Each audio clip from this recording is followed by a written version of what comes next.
Antonio Carlos Jr. and Marthin Hamlet Nielsen. I'm not too sure where the Nielsen has gone, but now it's just Marthin Hamlet.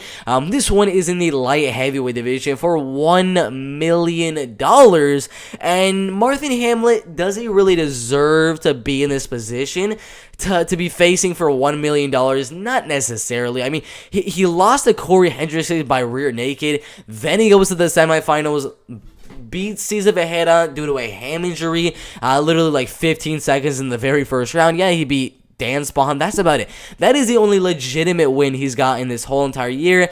To be in the finals was Dan Spawn, who's not really the best win right there. Antonio just got off a win over Tom Lawler.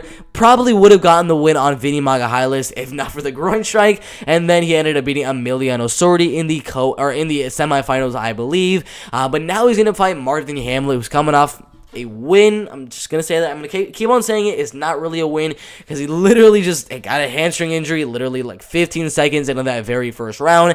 But this one is really going to come down to who is the better grappler, who is the better wrestler. I think it's fairly obvious. I mean, even in the striking, I still give the advantage to Antonio Carlos Jr. He's got decent kicks at range, not really the best out there, but he does have some good 1-2s.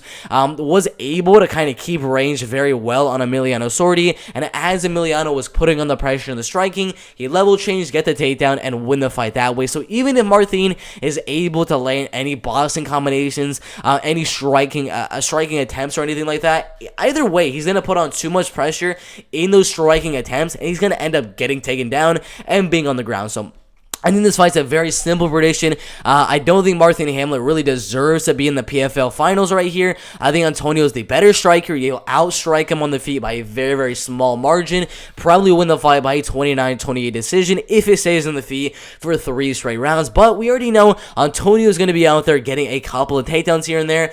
And I do think he's going to be able to get a submission and probably the second or third round. The first round, I think, is going to be a lot of kickboxing, just Antonio trying to feel out the range to kind of time the takedown for the second and third round. But I do think Antonio will land that takedown in the second or third round, and I do think he's going to latch in a rear naked choke submission. But yeah, that is my prediction. Antonio winning the first round with the kickboxing, getting the fight to the ground in the second or third round, and latching in a rear naked choke submission.